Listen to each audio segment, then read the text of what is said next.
Hello, I'm Donna Davis along with Richard Cole, the founder of Cole's Wild Bird Products, for another Facebook Live today. So get your questions ready. You have a resident birding expert right here to be able to answer all of your birding questions. We've got some really fun topics that are coming up today. We're going to talk about how you can help birds in the winter, and we're going to have some holiday gift ideas for you. And then we're also going to talk about where the hummingbirds have gone, but we're going to start with the Cole's 2019 calendar. Good place to start. Yeah. So tell us a little bit about it, Richard. What did you think about it? It's great. We've done this for a few years now, and people send in their photographs. Our audience sends in photographs. We use those and put birds in every month, of course. And in different scenes, I love the photographs. Our customers take really, really good pictures. And we put those in the calendar, and it's great to put on your wall at home, in your office, and see the birds while you're seeing what day of the month it is. Yeah, there's really not. I thought that there would be a lot of birding calendars out there, but there's really not. And this is a great way to get to see all the seasons through what your birds see. And so it's on sale on Amazon right now. You can get yours ahead. It's a 14-month calendar, and we'll take a look at some of those winning pictures that are going to be in the calendar. So love this. Don't you love it? This made the cover. You can't ask for better than that. That's a pretty picture. Yeah.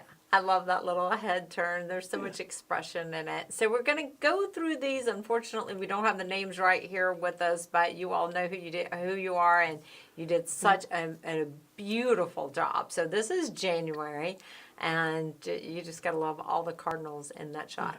I think you said, where are the females? Yeah, very few females in that shot. And this is an absolutely beautiful picture. And that one is going to be for February, and that sort of sums up February, doesn't it? Yes, cold.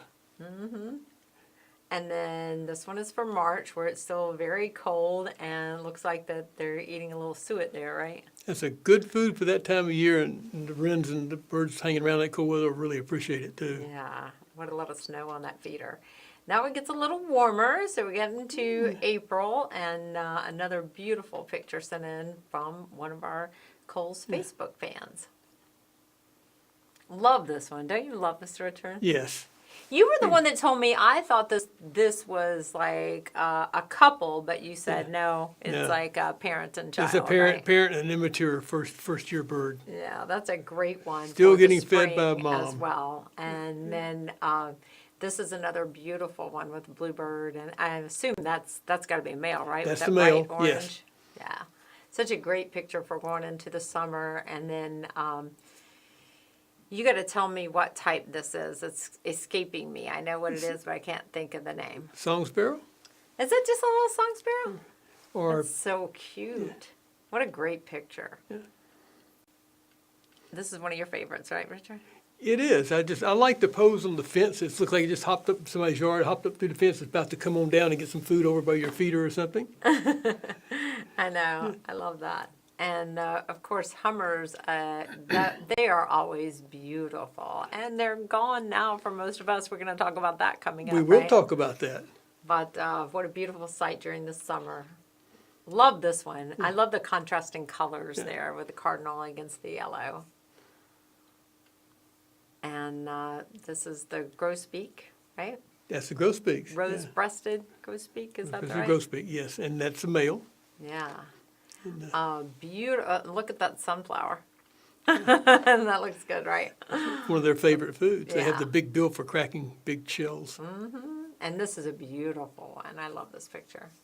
That bird looks like it's just trying to catch some rays and warm up. Yeah, I know, which they're all probably trying to warm Yeah. up now that the weather's getting a little colder. Oh, and that's beautiful. I just love the contrast of the bright colors against the snow. So thanks again to all of the people who took part in our contest, and especially, those whose pictures made this beautiful calendar. Love this one of the Blue Jay, don't you? They're rather stately. Yeah. They really are. Yeah, that is beautiful. And very vocal. So 14-month calendar from Kohl's. It's on sale on Amazon. So just go and take a look at that, and it might make a great gift. So we got some other holiday gift ideas coming Yes, we up. do. But first, where did the hummingbirds go? That's we get questions twice a year about hummingbirds. Where are they? When are they going to show up? They were here last year, and what happened to them? And then we get that one this time of year. And of course, hummingbirds, for the most part, spend our winter in Central America, where it's warm and they can get their food sources, the nectar and the insects. They're a little harder to find up here. Not everybody in the country loses their hummingbirds. There are some specific locations, very southern states on coastal areas. Southwest California has a resident population of hummingbirds. But for the most part, we lose our hummingbirds this time of year. They're already moved through. Might be a few stragglers still coming through, but we're early November. So they're mostly out of here. They're hanging out down in Costa Rica and other Central American countries. Like I said, staying warm and enjoying it. They'll be back later for the breeding season. They come up here to raise their young. When it's over with, they go down there to vacation. Now, you do keep your feeders out all year, right? Yeah, and there's a reason for that. We say all these birds migrate out of here. Not exactly, not all of them. Some of the birds hang around, and people say, oh, it's terrible, they're going to die. Not necessarily. They know what they're doing. For the most part, our ruby throats move out and go down. You might find some in various southern coastal Georgia, Florida, but the birds in the west, a lot more species than we have here just in the east. Some of those birds move to the east to spend the winter. They can get by just fine. They can find enough insects and things to eat.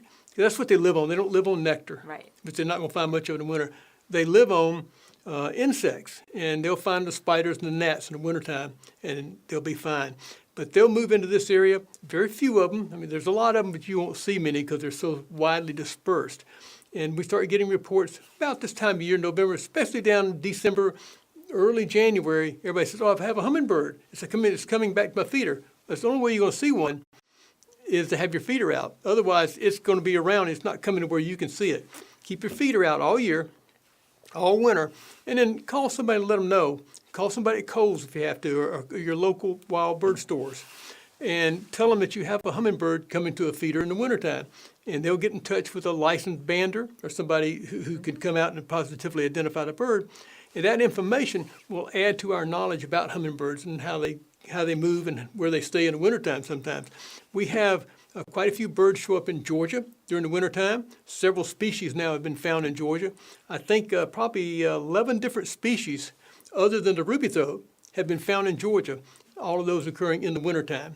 So it's interesting to learn about these guys and study them. So keep your feeder out. You don't have to change it quite as often, but watch it. Of course, if it gets cloudy, you change it. And put a little more sugar in it in the wintertime when it's cold. That way, when it gets down below freezing, you'll have a lower freezing temperature. Oh. Water freezes at about 32 degrees. Sugar water will freeze down around 25 to 26 degrees. But if you add a little more extra sugar to it, don't recommend that during the regular time, but in the wintertime, it'll drop it on down to maybe 22, 23 degrees before it'll actually even get slushy. Interesting. So it makes it easy to maintain. So do you actually see hummingbirds? I know you keep them out, and I haven't been good about keeping them out since I stopped seeing the hummingbirds. But do you actually get a chance to see them and enjoy them with having the feeders out? In the wintertime? Yeah. Sometimes. Yeah. Sometimes. I've been fortunate enough to have, I think, 3 different birds winter with us. I haven't had any stay the entire year. Sometimes they're just moving through like they do Yeah. in regular migration. They may come stay a day or two in my yard and then go on. Without the feeder, you won't see them at all. But I've had people around me within a mile or two have them and spend the entire winter. Wow. They'll come in, they'll show up about late November, mid-December, and they'll leave March. Yeah. Late February or early March to go back to wherever they came from, generally in probably the northwest of the United States. Oh, okay. Gotcha. So I just want to remind our viewers, if you're watching this, to tell us where you are. Like, are you in Georgia? Are you in another state? Just put in the comments where you're watching us from, where you live. And I also want to invite you to ask questions, maybe share this out on your Facebook wall. This is a great opportunity. We're here every first Wednesday of the month at 3 o'clock Eastern Time. And Richard's here as your birding expert. So if you have a question about hummingbirds, go ahead and ask. But we're going to move on to another topic, which is, I always think, like, what can we do to help the birds get through the winter? And, winter can be harsh and difficult, I think, for birds. So what all can we do? There's a couple of things in the wintertime. In the summertime, there's a lot of food for them. Everything's available, and it's not too cold. So they have it a little bit easier. But in the wintertime, they need three things. Same thing humans need, and most living things need: food, shelter, and water. You've got to have those clothing, three things. But most of the things we need. Their clothing is a little built in. Yeah. But they do need the food. They need shelter to protect them from the elements and from predators, really, and water. Yeah. And let me mention water for a minute. We don't think about that as much. And they need to, of course, drink. And they get some water from what they're eating. But in wintertime, water gets hard to find sometimes, especially when it's below freezing for a couple of days and everything's frozen over. There's no water available for them. So if you could put out some fresh water for them daily in a place that's consistent, you do it all the time in the same place, they'll learn where it's at and come to it. They also need water for one other thing: bathing. Yeah. And they bathe during the winter, right? They bathe during the winter, and there's a real reason for that. And I wouldn't want to bathe outside in cold water, but it doesn't bother them, and they need it to maintain the cleanliness of their feathers, especially the ones under the outer feathers. It's a down coat, and if it gets oily and matted and dirty, it doesn't insulate them near as well as clean, fluffed up feathers, just like down. Yeah. So they'll get out and bathe. You'll see them in a bird bath. I've seen them with just a little hole. I had a bird bath, had a little heater in it, and there was maybe a 3-inch hole that wasn't frozen, and they'd get right over there and get the water and sling it all over themselves to bathe. Wow. So they knew what to do. They just needed some water to do it with. So water is very important for drinking and for bathing, keeping themselves clean. Yeah. And food's important, of course. If they don't eat, the rest of it's irrelevant.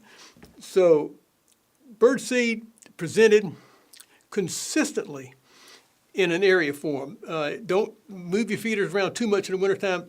Most of your local birds will know where that feeder is, and they'll come looking for it there. So you want to keep the positions, put out some more feeders even. But more important is to make sure they're filled consistently. If they come by every time and the feeder's empty, they don't know when the store is open, they're not going to come by very often, if at all. They're not going to waste the energy coming to an empty feeder. So just keep, if you don't want to fill it up every time, if you want to be a little easier on the wallet, put half a feeder out. And do it at the same time each day or every other day. Yeah. So it's always there, and they can count on it. You'd be surprised how many birds will show up when it gets really tough out there. Yeah, one of the things that you've said is how much birds hone in on that location of the feeder. Yeah. And I noticed with the hummingbirds this year, I would literally went inside to take a hummingbird feeder in to fill it up, and the hummingbirds kept coming to the spot. There's nothing there, but they just kept going to the spot. Like, where did it go? I think I noticed that some years ago when we were doing experiments with hummingbirds, and I hadn't thought about it too much. But somebody had told me once or twice, I'd heard a few people say something, well, the bird came back right to where I used to have the feeder at. Exactly. So I decided I'd move it a little bit. And I'd move a feeder 2 or 3 feet down the porch. And the birds would come right to where it used to be, hang out for a little bit, looking, go perch, come back and look again, then go to where we moved it to. They could see it, but it's not where they wanted to eat. It's not where their feeder was. They've already checked it out. Yes. Birds are really smart. They don't just suddenly go to something. They want to check it out. So it seems like that location, they feel safe. Yeah. And something, I've tried that too, where it's a nearby feeder, but it takes a little bit before they go It's where they found the food, so Yeah. it should be there. And that holds true with the seed feeders also. So once they get used to it, and if the feeder's there and there's no food in it, that doesn't help one bit. So make sure there's food in it on a very consistent basis. And keep it in the location. Don't move it around too much. Now, did you want to recommend, I know you brought in some food for another, did you want to recommend anything for feeding them during the winter? What to keep in mind in the wintertime is good quality seed, of course. And it's also very important if you have like sunflower meats mixed in. Something that's a higher energy content, more condensed energy, instead of little shells and all and a little bit of stuff. You get the sun meats, it's a nice bite, and it's oily. It's got a lot of energy for them. Also, suet products, the cold suet products in the cake form Also, suet kibbles. We have a pelletized type of suet that's really small. You can put that in a bowl type feeder, but if you don't have a suet feeder and hang one of the cakes in it, you can just put this out. You can mix it with your birdseed even. That makes a very good way to supplement their diet with a suet product. Suet, of course, is a fat derivative. Yeah. And it's mixed with things like cornmeal or flour, which is also nutritious, and pressed into little cakes. And they'll come and eat that. It makes a great substitute for the insects they're not getting because you get the proteins and oils and calories. Now we're going to bring up, that makes a great transition. I don't know if we're done with the winter, but what to feed during, for the holidays. Do we want to talk about holiday gifts that you can get people and like some of the feed you might put in them? I like gifts. Who doesn't? Yeah. Yeah. If you want to make somebody loves wild birds, I guarantee you, you can make them happy if you give them some birding products, especially like a feeder and some bird seed. Yep. Not just any feeder. Just so happens we have a feeder that works really well, and they'll be happy to get. Just so happens. And this is one of Cole's Wild Bird Products feeders. It's a really, really good tube. This is the large version. We have a smaller version that has 4 ports instead of 6. The great thing about these, other than they look great, they're easy to fill, they're very durable, but my goodness, they're so easy to clean. Yep. That's You just one thing I pop love this about out, them. you can shoot a hose right through it, clean it out, get a brush in there all the way through, and put this right back on. Right. That is really nice. I know. It's I very struggled with the other ones. This one is a much better way to go. Right. So there you go. You got a nice feeder, and to go with that, to make their gift, that's a good gift on its own. It is. But if you just take and add a good bag of seed, I'd love to say go buy the 40 or 50 pound bag for a gift. Maybe stick with a 5 or 10 pound bag in a nice box paired with the feeder. Wonderful gift. This is Special Feeder, one of Cole's favorite blends, most popular blends, one of my personal favorites. And that makes a great, great gift. They're Yeah, ready to the go. birds love it. And like I said, there's also a smaller version of this. 2 feeders is twice as good as 1. Yeah. Everybody likes a new feeder. You can hang out a couple of feeders, some bird seed, somebody's going to like you. There's another feeder. Yeah, that one's beautiful. This is the Bountiful Bowl from Cole's. And it's a no purchase, just got a bowl. They can sit right here and eat, and you just drop stuff in it. It's protected from the weather. And you take this, and you could do something Yeah. like this right here. And this is what you mentioned is so great for the winter. Yes, because it's little pellets. We call them suet kibbles. And it's little pellets of a high energy treat called suet, which is a fat. And then you have cornmeal flour mixed in. And in one of them, it's got little ground up bugs in it, dried mealworms scattered through it, so it gives a lot of extra nutrition. This can just go right in the bowl. Yeah. You can put some of the birdseed in the bowl. You can add extra peanuts. Cole's has peanuts in the bag ready to go. So this is a great thing to have, to just put a little buffet out for the birds. And that's also great, the suet kibbles for bluebirds, which bluebirds stick yes. around all winter, right? At least in Georgia. Yeah, right? in Georgia, yeah. That's a good point. A lot of the birds, we say, well, they don't come to feeders because they don't eat seeds because they don't have the ability to crack the seeds. We found a long time ago when we put sunflower meats, that's shelled sunflower, in our blends, a lot of birds showed up that typically aren't found at feeders. And why? Because they have something they can actually eat there. They don't have to crack the shell. Yeah. Bluebirds, a perfect example of that. They have a skinny little beak that's not made to catch a shell, it's made to catch an insect. Yeah. And eat small things. So they can come in and get the sun meats. We find bluebirds at our feeders all the time now because they have sunflower meats, which acts like the little insect or something soft for them to eat. So, Exactly. and they're here year-round in the South. Yeah. And this goes great in there. Peanuts goes great in there. And another thing, in the wintertime, another suet product. Yep. You see these everywhere. Cole's has a line. We have several varieties. This right here actually matches the birdseed. We take what's basically in the birdseed and we put it in the suet. Yep. So it's a special feeder suet. If they like that birdseed, they're going to like this suet. And this is a good one for the wintertime also. So we have a couple of comments. You might every once in a while see me looking over at the computer. Kathy says, so easy to clean. Thanks, Patty. And then Diane says, she's from Marietta. Thanks for the winter tips for possible Hummer visits. Would you recommend a sprinkler bird bath for winter? Depends on how cold it is. Bird bath? Yeah, it's hummingbirds like sprinkled water. If you're talking about bird baths in general, yes, anything that you can keep the water fresh and thawed in, that's fine. Some people will buy things called a bird bath heater. It's like a little heating element. You just drop it in your bird bath. It keeps it at least thawed enough for them to get to some of the water. Or you just change it every morning, put out some fresh water for them. Most of the time, especially in the southern states, it's not going to be frozen outside, so you can give them fresh water all the time. The hummingbirds, they drink water also. They like a little mist. If you have a little sprayer that sprays just a little mist out continuously, they'll come and fly through it. It might be somewhat of a waste in the wintertime because of icing problems and freezing problems, but also you most likely won't have a bird. If you get one and you start picking up a winter hummingbird at one of your feeders, then put all kinds of good stuff out for it. Yeah. Because then you know you've got a captive audience that's probably going to stay with you. Great answer. So I also wanted to mention that we should talk about drunk birds. What can happen when birds get a little tipsy? Yeah, there's a lot on the internet. It's been out there for a little while now. From Minnesota, I believe it was. They had a real problem for a while with drunk birds. And they were flying into windows. They were hitting cars. They were falling on the ground and couldn't walk. And a lot of people had no idea what was going on, but it was, in fact, intoxicated birds. And, well, how does that happen? It's berries, several fruits, especially after a frost. These fruits did, and they start fermenting. They just sit there, and the sugars in there start converting over to alcohol, these birds. And it's a lot of birds that just will eat the fruits in the wintertime. Blackbirds, you'll see those do this. And cedar waxwings are especially problematic.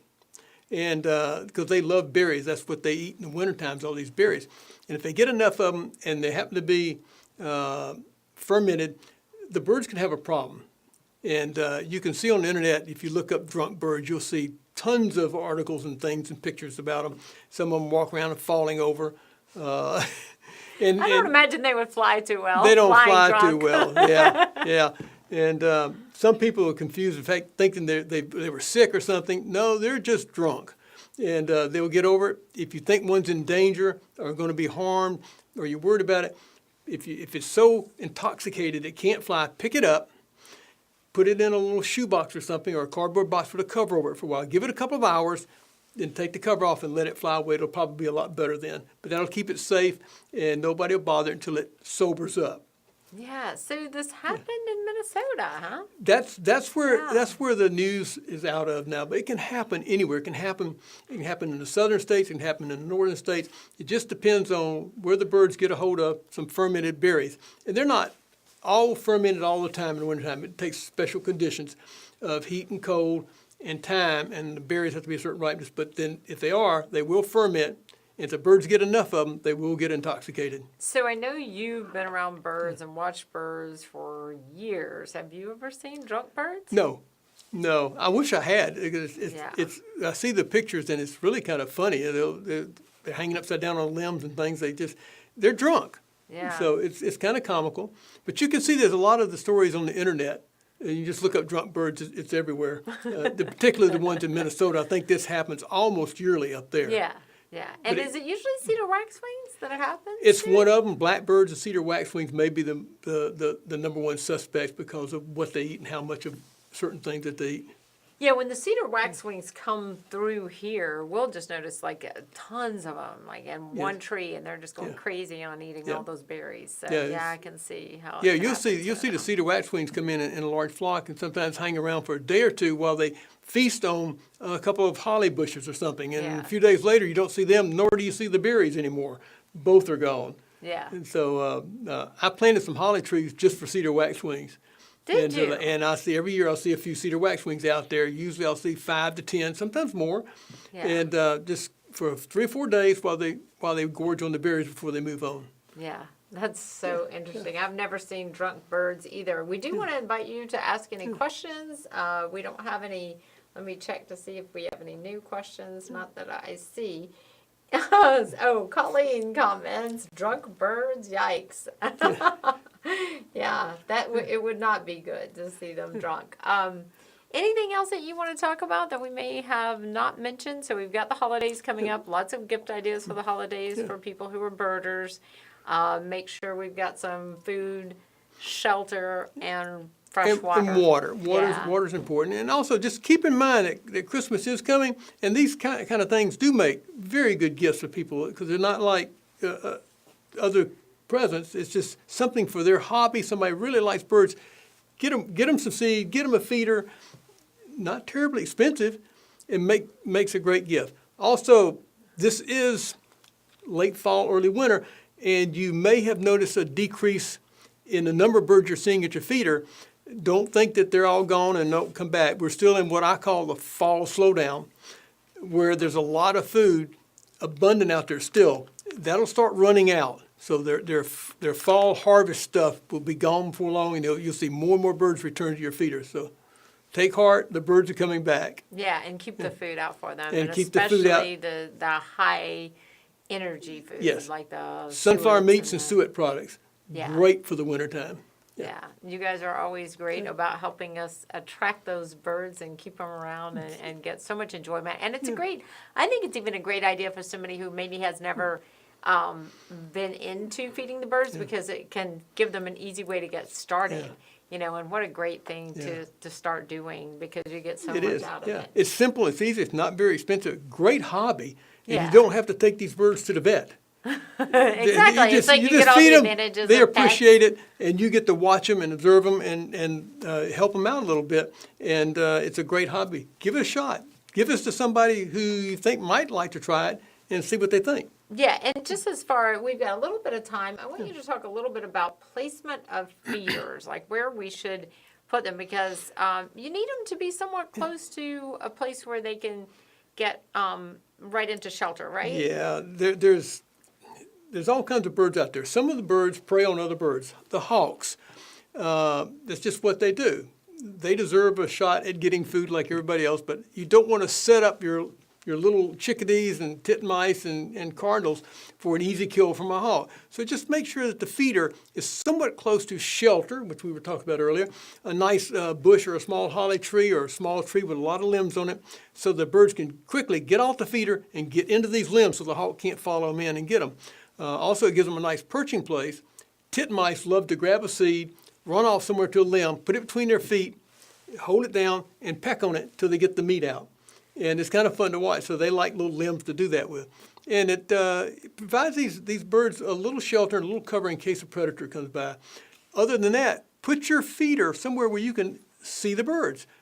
That's important. If you put it around the side of your house, you don't see it, you don't get the benefits of it. Yeah. So you want one close by. Just be careful about placing it from a window. You don't want it maybe 7 or 8 feet out from the window directly out, because they might see the reflection of the trees and woods behind them and head toward that glass. So you want to just put it slightly off to the side. So when they're on the feeder, they're seeing a reflection off to an area. If they do hit the glass, it's at an angle and tends not to hurt them as much as a direct hit. So, yeah, I would just never put one near a window like that where they could. if it's on the window, it's great. You can hang one right beside a window. It's perfectly okay, because they're not going to run off the feeder and hit the glass. So you can have a little hook right outside your window. Great. But that's probably 6 to 10 foot area directly out from the window is not a good place. Off to the sides is fine, as long as you and put it where you can see it off to the sides. Okay. But you should be very careful, I guess, Yeah. when you're placing those, because you certainly don't want to be providing hawk food. No. Unless you're hawk, they would want that. But yeah, most people don't like the idea. Yeah. Well, thanks so much, and we will see you again on the first Wednesday of every month. Richard Cole is here at 3 o'clock Eastern Time, and have your questions ready.